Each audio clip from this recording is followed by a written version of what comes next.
Huge thank you to Anchor.fm for sponsoring today's episode.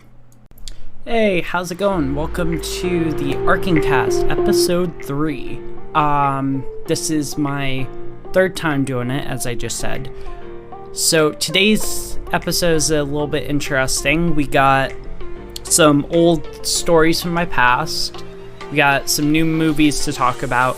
And we're going to also be diving into sort of what it takes to edit videos / my failed YouTube channel that died because I didn't edit the videos correctly. Hopefully you guys enjoy this, and yeah, let's get into it.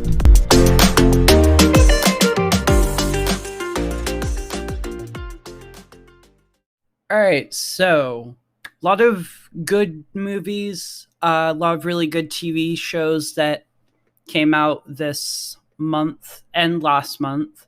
What month are we in? November, I think. Yeah. So, November promised, I think it was originally the month of Venom Let There Be Carnage, but that came out a lot earlier. We just had the season finale of Squid Game. I know that was one where I basically told like a bunch of people I hadn't seen it yet, and they're like, "Oh, you got to! It's so good." The twist at the end is just so unbelievably good that I can't wait to see what they're going to do for season 2. Jihan is supposed to return, so that's going to be pretty cool. What was it that just came out and was like, in October we had Halloween Kills. I didn't really care for it. It was... Sorry about that. I didn't really care for that movie. It was okay. By the end of it, I was like, they could have put a lot more into making this a lot better. But you had like Michael Myers, the original Michael Myers. You had Jamie Lee Curtis. Those are the only 2 names I can think of right now. Why am I blanking on the rest of the cast? But they basically brought back all the original cast members, and that I thought was going to be a big step forward to making like a really good movie. But at the same time, I was like, I don't know, because it's such a classic and you can easily screw it up in so many ways. I think... I don't remember exactly...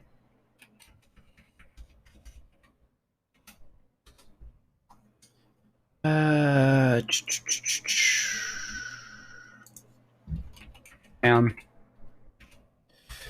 looking something up on my computer right now. Yeah, so it was originally...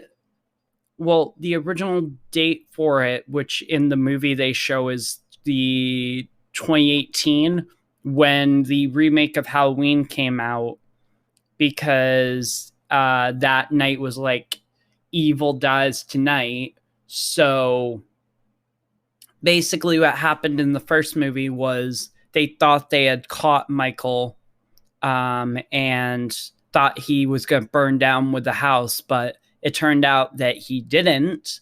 And by the end of the movie, Halloween Kills, we learned that Michael Myers is not human. He is a sociopath who just kills for fun, because we literally get to...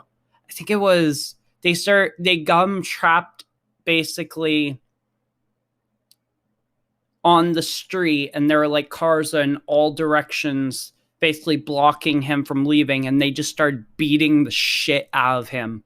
And by the end of it, he's literally on the ground, but all of a sudden he just gets back up, slices somebody's neck, and then just keeps going. And as he's killing off people, I realized while I'm watching it, it's like, Michael Myers is not human. Whatever kind of boy was trapped in that body years ago, he is no longer there. That is a sociopath on a quest to kill anything that gets in his way. But the thing about Michael Myers that we always learn is he comes back home. And the end scene in Halloween Kills shows him basically killing off, I think it's Jamie Lee Curtis, the Laurie's daughter, I think. Yeah. Kills off Laurie's daughter, Karen, and basically, yeah. So, I saw that it had 6.6 out of 10. That's pretty low. 40% on Rotten Tomatoes. It originally released October 15th, 2021. But 40% on Rotten Tomatoes, that's certified rotten. So it wasn't good at all. I literally had to go and watch Friday the 13th to get that out of my mind completely. But old like Halloween movies were so good. The new ones, I feel like they've tried a little bit too hard to actually recreate them in a way that people like. And by doing that, it ruins sort of that special thing that people have such a close connection to. It's like when they recreated I'm blanking. I'm blanking on the name, but they did, like, for instance, all video game movies. And this is a personal opinion, so anyone who gets irritated at me for this, I am sorry, but all video game movies suck. They've never really been, like, good movies. They've always been basically, like, either par or okay. Pixels was basically up to par. It wasn't the best movie I've ever seen. Sonic was like a family-friendly movie, so. But if they could do video game movies in a way that's not like still family-friendly, but it's still a good movie to watch, then I would be more than impressed. Because for some reason, the whole video game movie idea is a way different category than if you were to create like an action, thriller, sci-fi, horror. The list goes on and on. But video game movie is like its own category because of the fact that they just are never good. I remember they did, I don't remember what year. I think it was Prince of Persia, and the acting in that, there is no excuse for how bad the acting was in that movie. It could have been so much better. Prince of Persia. I don't remember what year that came out.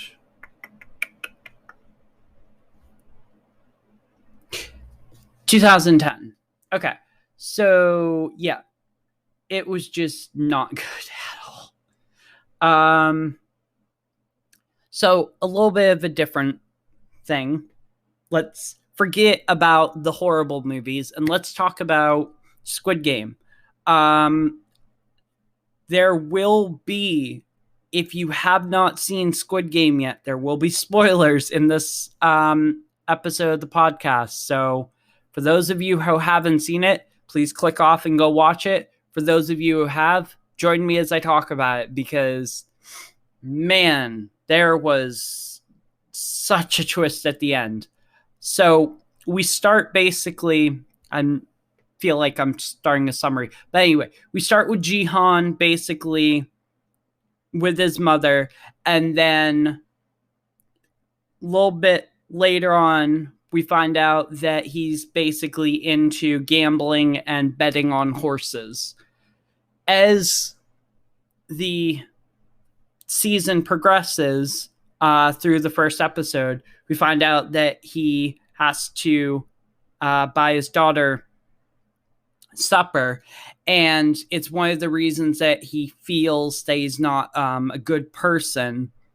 So basically he goes to a claw machine, gets something, and the present is in the shape of a gun, but it's, when you click it, it's a lighter. And it's just, it's such a weird concept. I guess it's kind of because it's a Korean themed show, or it is a Korean Netflix show. So the idea of it, to me anyway, being like from the US is so different. Because if I was to think of how they would do in like the United States, it'd be completely different. But it really is one of those shows that if you haven't seen it, it's so good. But basically by the end of the episode, he joins a thing called Squid Game. And as he gets the card, he basically calls up the number, make sure to, or actually, wait, no, back up.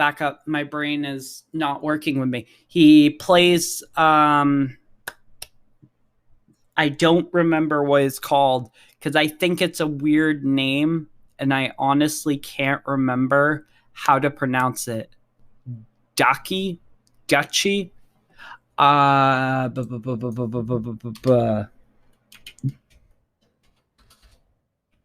Paper game from Squid Game. I have no clue how to pronounce that.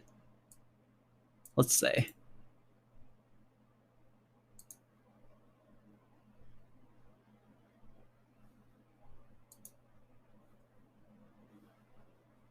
And this is just deciding not to read it. Okay.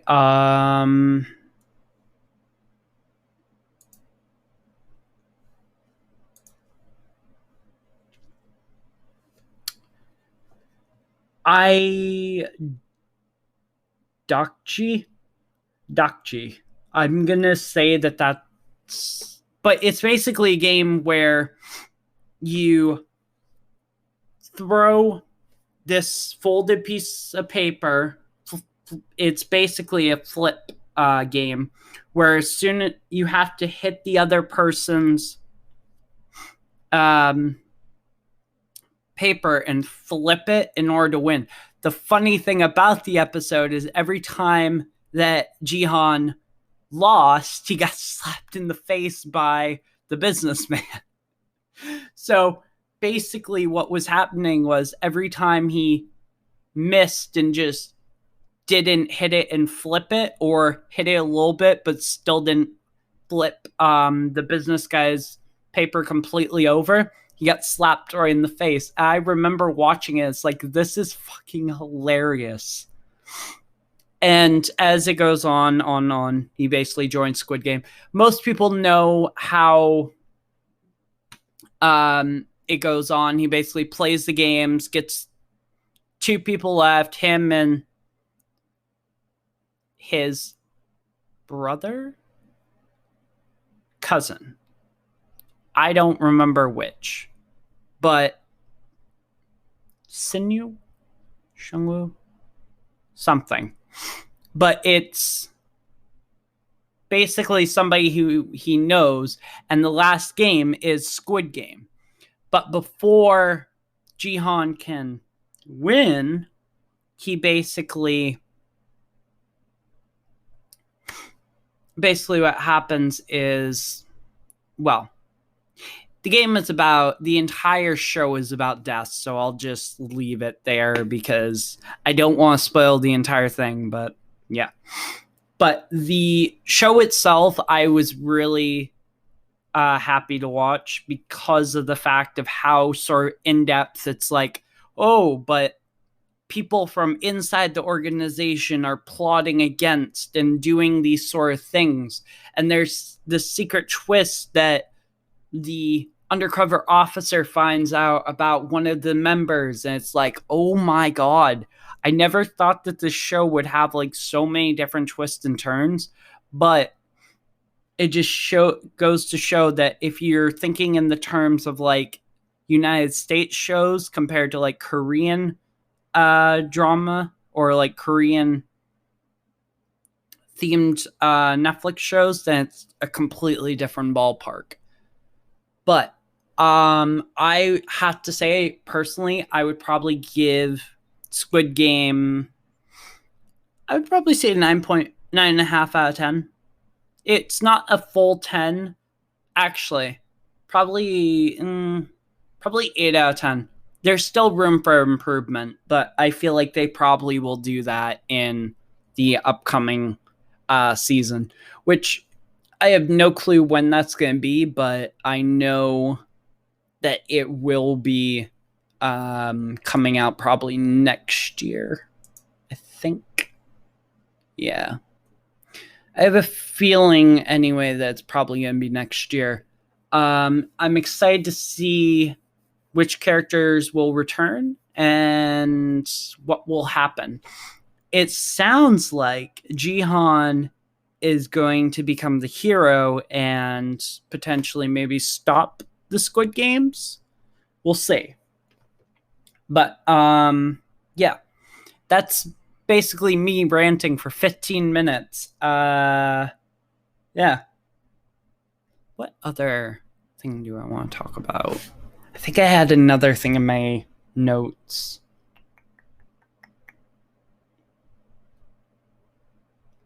Oh, yeah. So main thing I should probably bring up is a lot of people, I don't know if anyone's going to notice until I say it, this episode has gone up, but I changed the name of the podcast. I changed it to the Arken Cast. So I feel like a lot of people are going to have questions about that, and I want to basically answer that, which is the fact that the name Arken Cast is basically more related to the branding. And in total, the channel Rivera Studios, 6 Blocks Under, my personal channel, ZVNX, which is Zivonix, and I can't think of what else.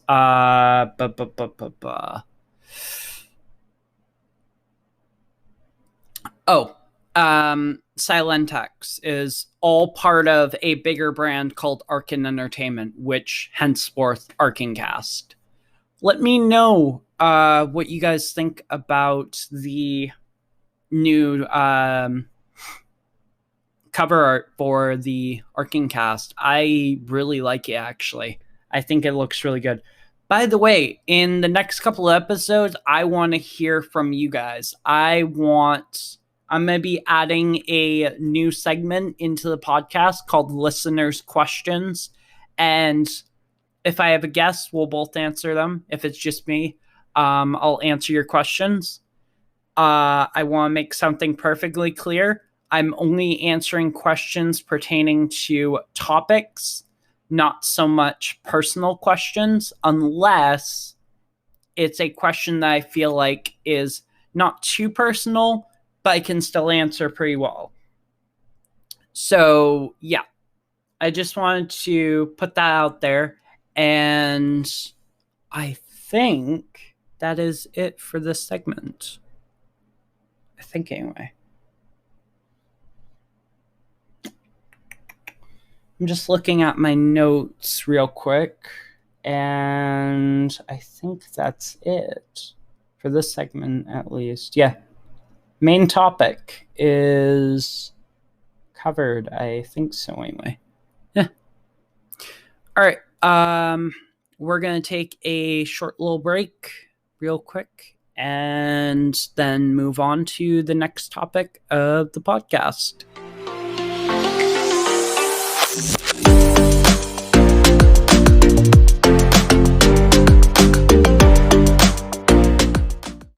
If you have never created or have already created a podcast, Anchor.fm is one of the easiest ways if you're just starting or already a master at creating podcasts to distribute your podcast onto Spotify, Apple Podcasts, and other streaming platforms. Anchor.fm allows you to drop in clips, add your own transitions, and there you go. You just created your brand new podcast. Head to Anchor.fm now to get started. And huge thank you to Anchor.fm for sponsoring today's episode. All right. Topic 2. Stories from my past. So I think I'm going to start with a pretty old story, actually. This was, I think, if I remember correctly, I was like 8 or 9. Yeah, so I originally went to Camden, Maine. Sort of as like a fun day out with my mom. And we get there, it's just really nice out, like absolutely beautiful. We get there and I don't remember exactly, because it's a very vivid memory in my mind, but we get there and we immediately go to, I think it was like a random store, and in there they had like a bunch of different things. They had like collector's stuff,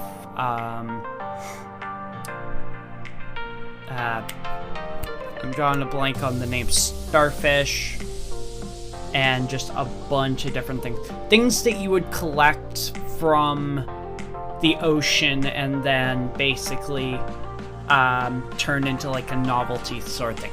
That's what was in that store. I got a starfish there. That was actually a pretty cool thing. So we kept going, basically walking around to different stores.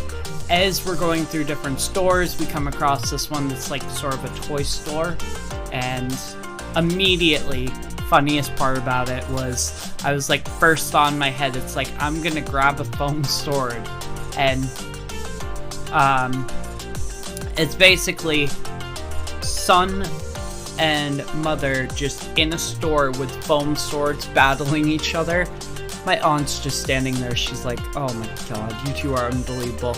We leave there, and then we go to, I think Mount Batty, I think it was called.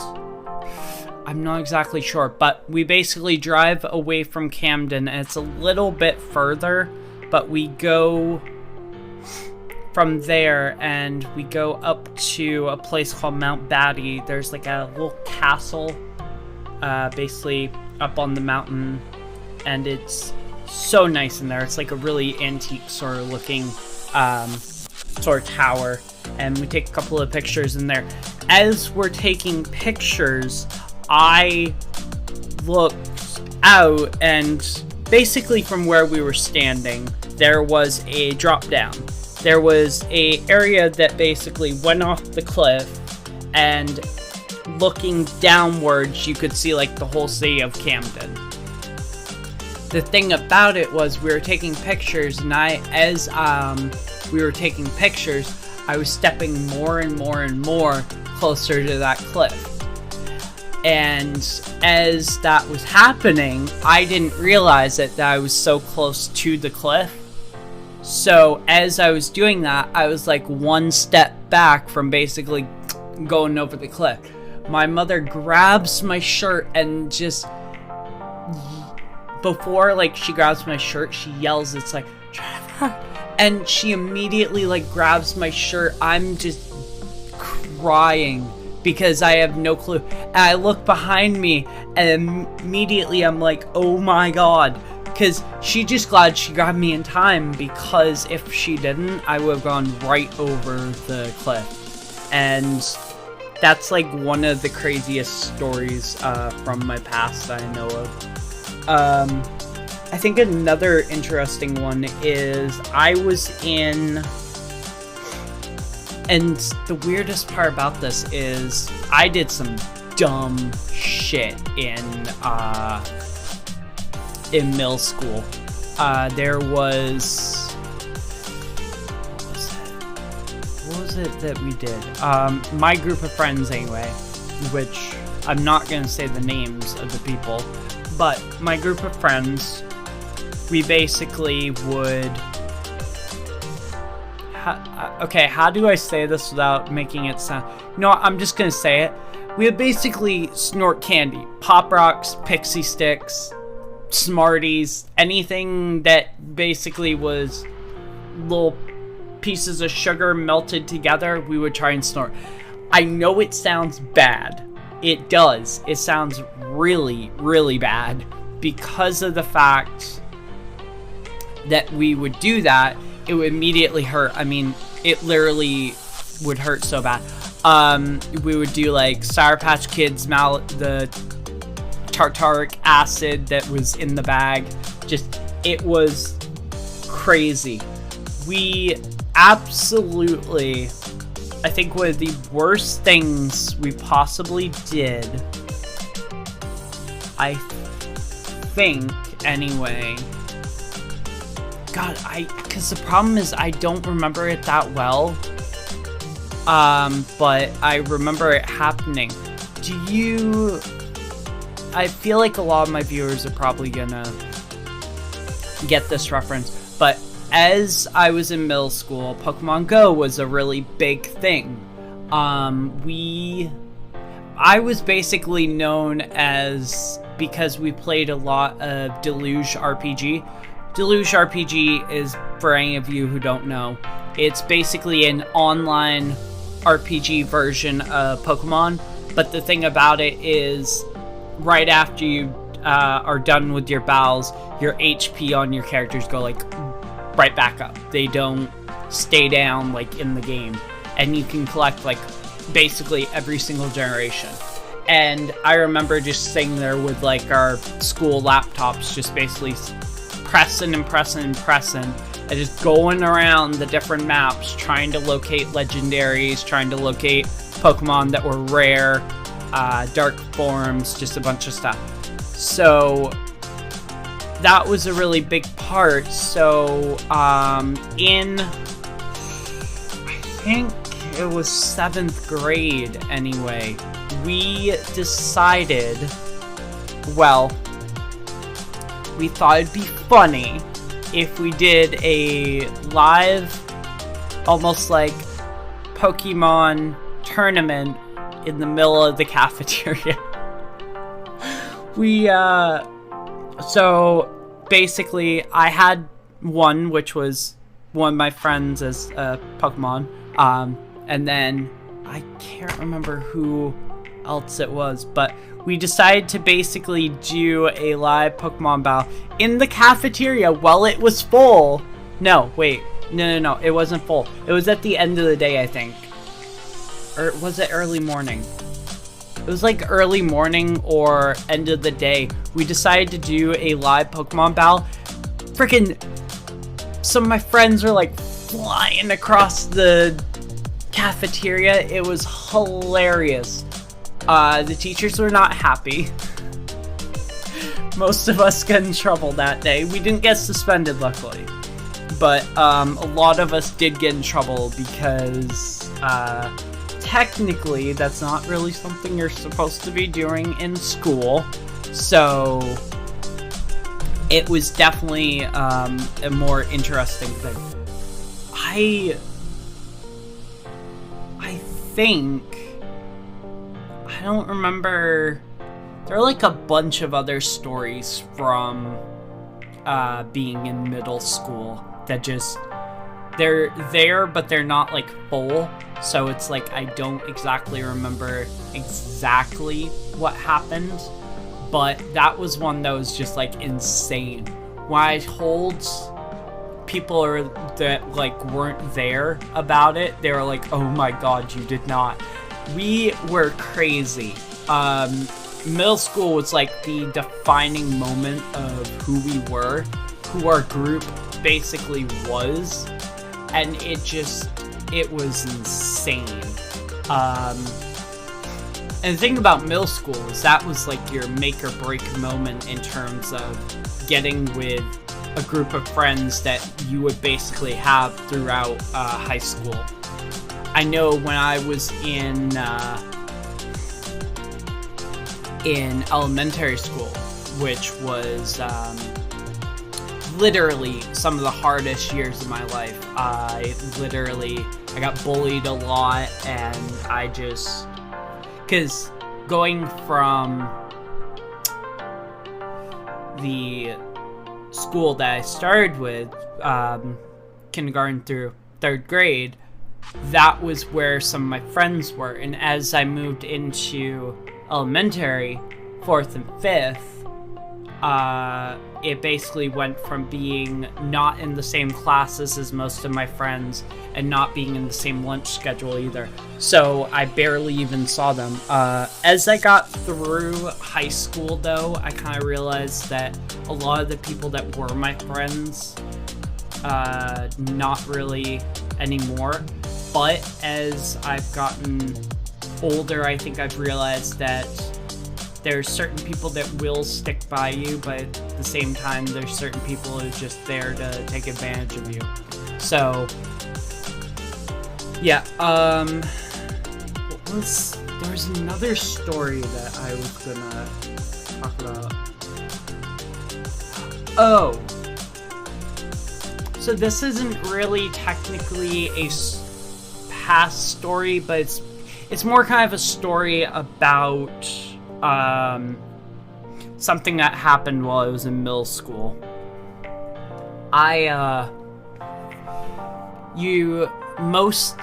If I remember correctly, it came out around the time that we were in middle school. I think anyway, it was pretty popular during that.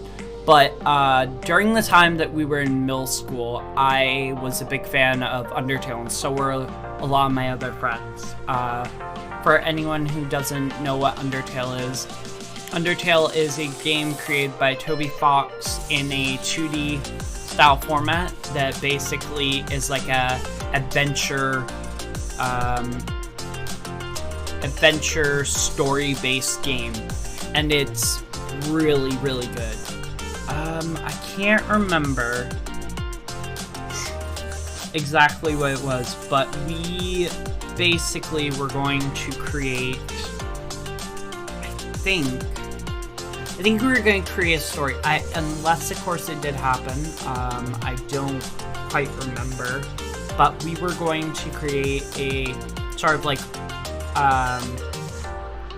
alternate universe version, an AU of Undertale. I don't remember what it was called because it was like 5-6 years ago, 7. It was a while ago. But we had, and it's kind of a funny name, but we had Papyrus as Paparunkle, and we had Sans as Sanas.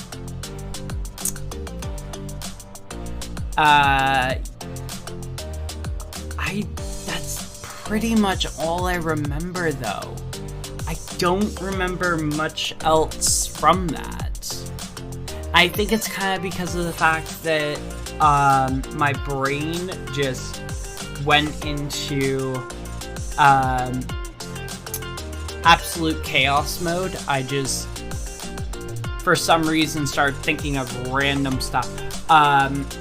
If I do remember correctly, though, Sanas was a alcoholic. So, yeah. You can tell where our brains were at that point in our life. I think. Anyway, I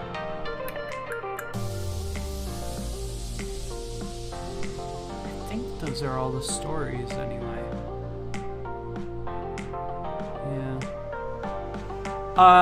Yeah, this has been a very interesting topic.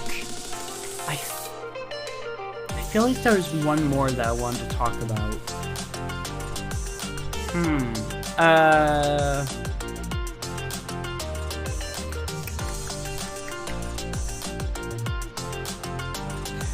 Because I'm looking at my notes, and I think those are the only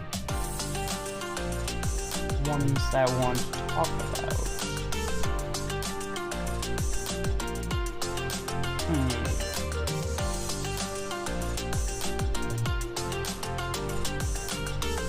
Oh. No, actually, one I actually wanted to talk about was something that I had created. I think it was 7th grade year. It was supposed to be, anyway, basically, what if Magic the Gathering met Greek gods? It was called Mythical Clash, and it was like a card games type thing.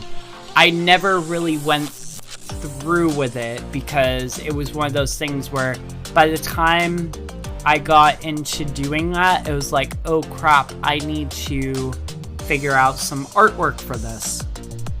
A little known fact about me that most people know is I don't do art unless it's online. If it's like digital art, I'm great with. Regular art, I just don't do well with. You know what? I just thought of another thing. I don't know if I want to talk about it, considering the fact that it literally is the most creepiest thing that I've ever been a part of. But I'm gonna talk about it because of the fact that I wanted to do another story. So, 9th grade, I had joined this sort of normal, I would say, D&D group. It was our school's D&D group. It happened after school every Thursday. And was it Thursday? I think it was. Yeah. It happened after school every Thursday. And we would basically go into the library, sit down, play D&D. Normal, right?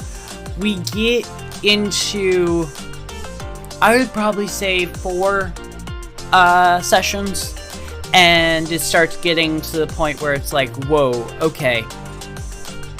It seems as though, from what I could tell, a lot of the people who played with me were I guess not. There were some people who were supportive. There were some people who were like, you're garbage. But that's kind of what you get when you join a D&D group. So we're basically playing along. We get to, I think, the 4th session.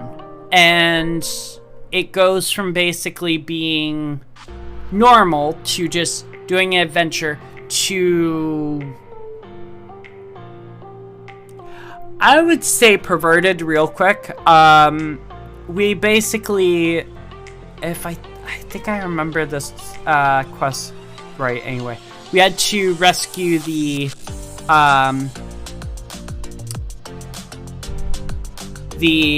elf princess. And as it, I feel like most people are probably going to get this, but as it goes on, you know, we get to the part where basically we've rescued her. Our party's fine, except for like one of our members got hurt.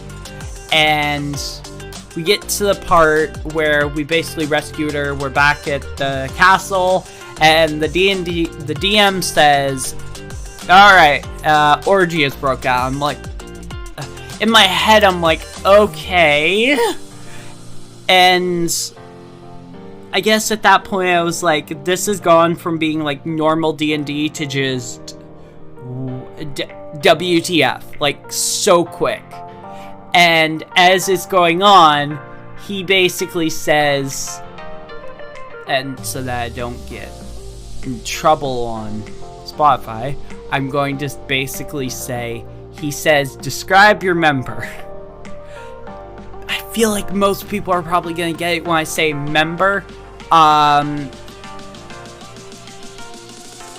basically what he's talking about is the thing between your legs. And at that point, I was like, okay, I think my DM has an issue. Because the first thing that I thought was weird was he had this blow-up dragon that he would take with him basically to every session. And it almost seemed like he was in love with the thing. I don't know why, but yeah. So, of course, I stopped going to, and it completely different reason why I stopped going, but I had to stop going because, well, my grades were slipping. So I basically, what I decided afterwards once my grades got better was I wasn't gonna be part of that again. It was mostly because the group I was part of was pretty toxic. I just picked up like one magic missile spell and immediately I got like absolutely freaking shit from almost everyone in the group.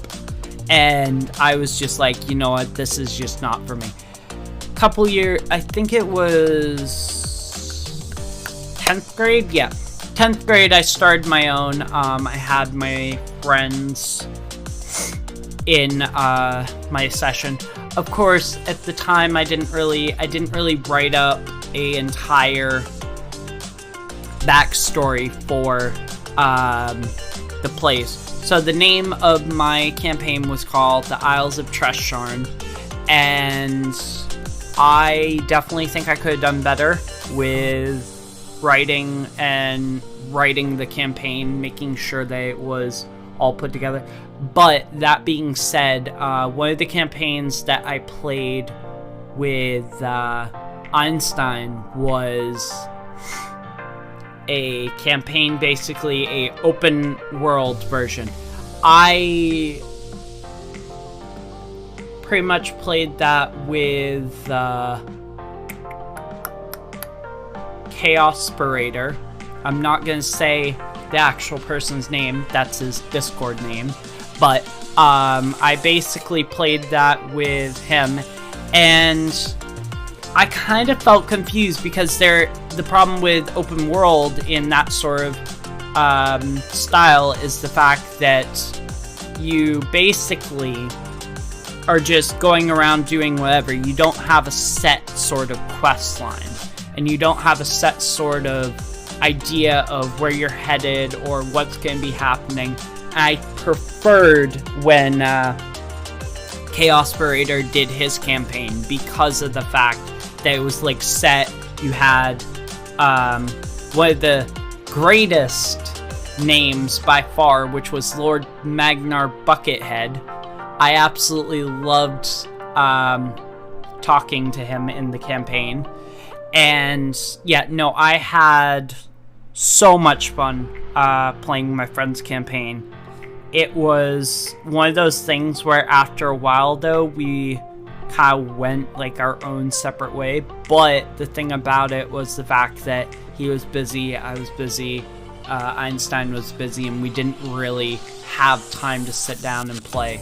So that was a big part of that. Yeah. Because I literally enjoyed playing that so much. It was just so good. Let's see here. I think that is this part anyway complete. I think so. Yeah. Okay. We're gonna take a really quick ad break for a sponsored segment, and I will be back with the last topic of this week's podcast episode, which is my failed channel.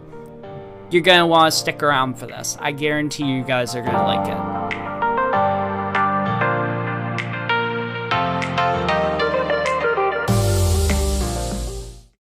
Alright, so the very last topic of this week's episode is my failed YouTube channel. I don't remember exactly Let's see if I can...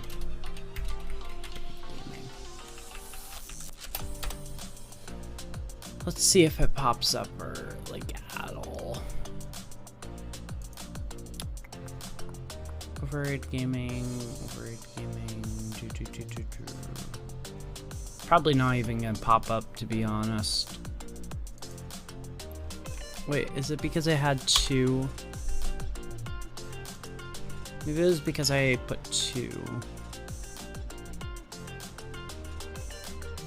together.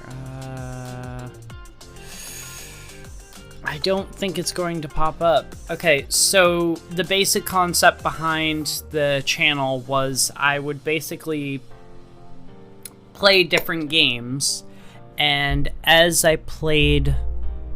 There we go. As I played different games on the channel, I would pretty much, I guess, rate them, technically. Yeah. But as the channel went on, I was like, okay, I want to do some live streaming. At the time, I didn't really have that great of internet, so live streaming was not really something I could do. And I realized that as I went on.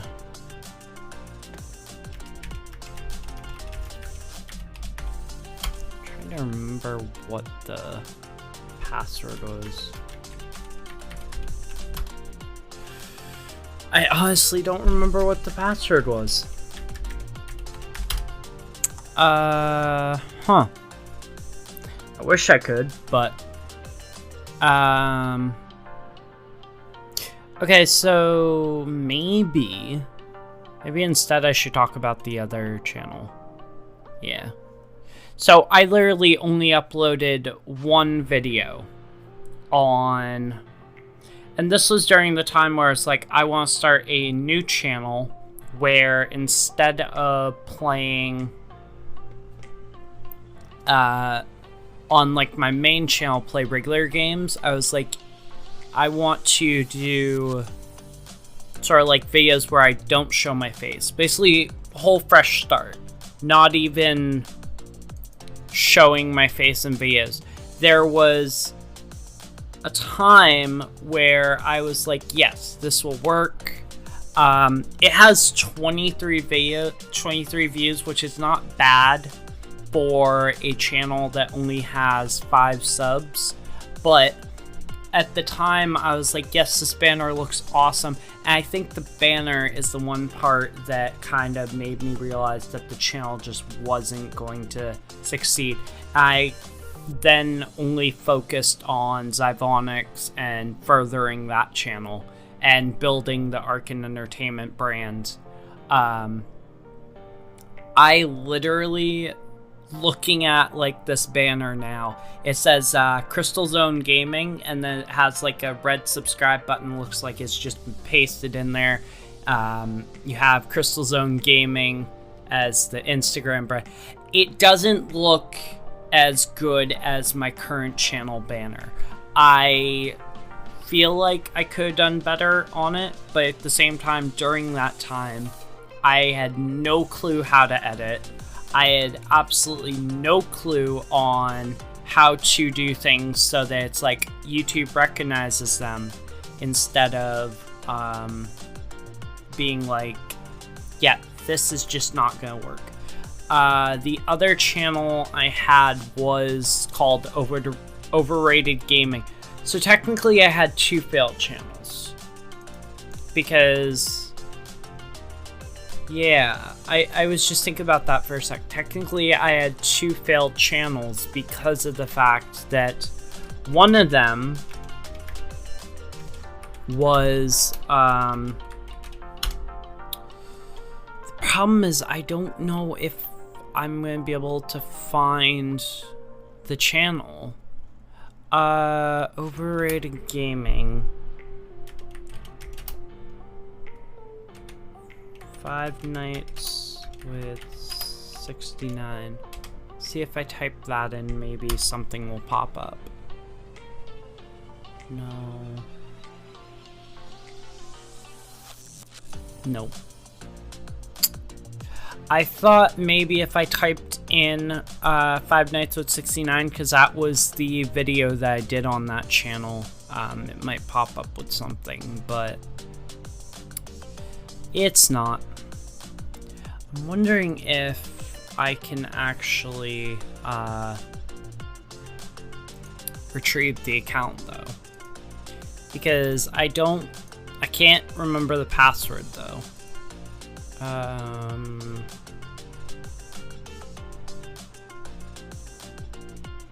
Oh, cool. I can actually retrieve it. Nice.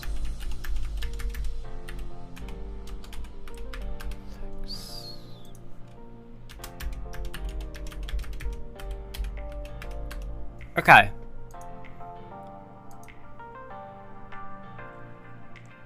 Oh, I'm in. Nice. Alright. So, I actually just got into the account. Huh. I didn't think that was actually gonna happen, but it did. Right there. Okay, so the biggest reason that I think the channel failed was because of the fact that, for one, I uploaded way more over on my main channel that I did over here. The banner, it's okay. It's not the best. It's definitely not as good as my current banner. I will probably never upload on this channel again because of the fact that it just didn't work out at all. I didn't really realize it at the time, but I was like, a little bit later on, it just was like, yeah, no, this is just not gonna work. So, I am looking at this, and the first thing that I can take away from this, I know you guys, so the channel has no subscribers either. Like, there's no subs at all on it. The one thing that I can take away from this is the banner is okay. It's not the greatest. Logo's fine. I think I did a pretty good job with the logo. There's some videos on here called live streams that I'm just like, yeah. But the main reason I think that the channel failed was, for one, I started it in 2018, and I had already been doing Zybonics since 2014, so I did a lot more with that channel. And the other reason was because at the time, I didn't really know what exactly I wanted to upload on the channel for Overrated Gaming. So the biggest reason that it just kind of stopped existing was because I just stopped uploading. I didn't really see a need to even do it, considering the fact that I was more than content uploading on what was at the time Death Zone Electric Gaming instead of, and then of course I changed it to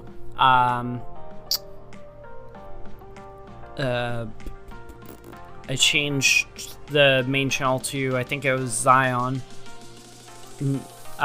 Raider Entertainment, and then Zion Entertainment, and then Zybonics spelt with an I. Then I changed it to Zybonics spelt with a Y, so Zyvonex, and now the channel is called, yeah, I think it was, because I did a little bit for like a couple of days. I did Zyvonex US, and that was Zybonexus, but that sounded ridiculous. And then I switched it back to Zybonics as Zyvonex, and now the channel is short. It's ZVNX, which works so much better because then you don't have to say that entire name out. But the actual channel is called Zybonics. It's just on the page I have ZVNX. and it just works so much better. I would say partially the biggest reason that a lot of my channels fail, I don't have that big of a following. I could do better at the amount of followers that I have, probably. But the thing about it is the only channel that I'm consistent with is on Xyvonix. I don't really upload to my other channels. I have like, I have my personal channel, which actually videos will be going up on, which is going to be pretty cool. I have a bunch of other channels that were like older ones. So I originally had one, and this is also another failed channel as well, although one of my videos had like 93 views on it, which is not too bad. A lot of my videos now are like failed sort of channels that I have. I had like Zion Raider Vlogs, which was like a vlog / reaction channel. I'm just, if you're wondering, I'm just going through random channels that I have. My Project Zion was supposed to be my debut sort of like movie themed channel. Project Zion was originally what I had as a sort of movie / game developer sort of channel. That did not take off at all. I have my current one, which I share with my younger brother, called Revere Studios. I haven't uploaded a video since 2 months ago. I've been meaning to, but as I said, I've also been really focused on Xyvonix, so yeah. I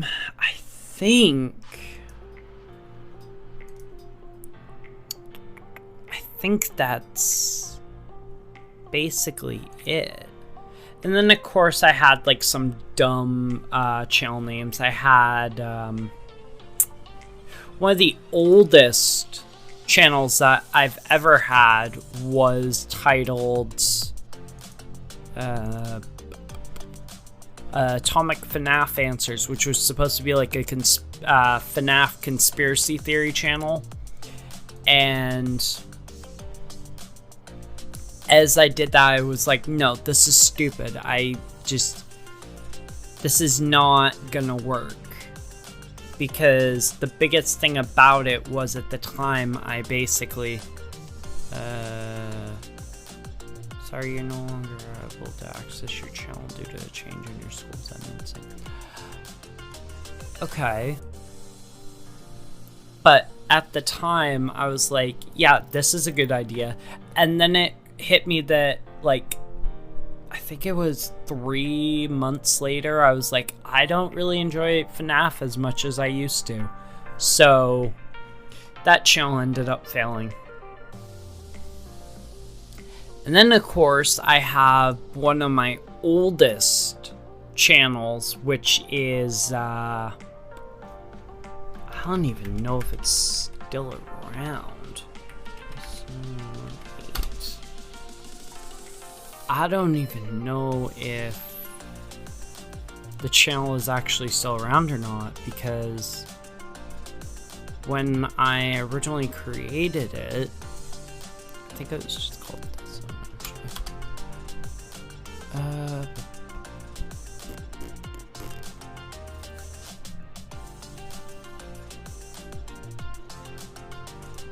Yeah, when I originally created the sort of older channels, I'm wondering if it's on here or not. Probably not.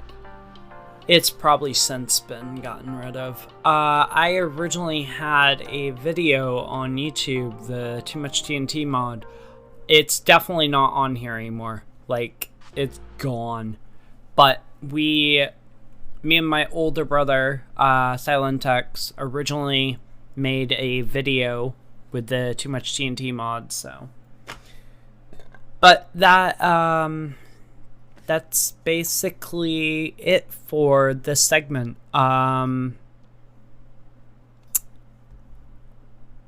Yeah, I don't really have anything else planned in my notes.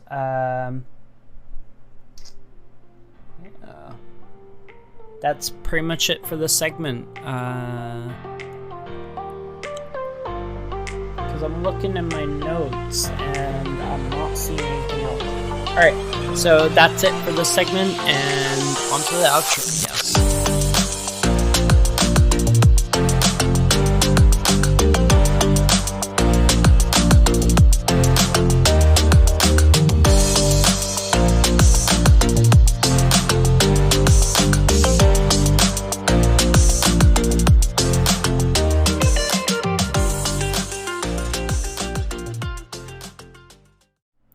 And that is a wrap on episode 3 of the Arken Cast. Thank you all for listening to this week's episode. If you did enjoy, it would be great if you would check out the other 2 episodes. I think you'll enjoy those as well.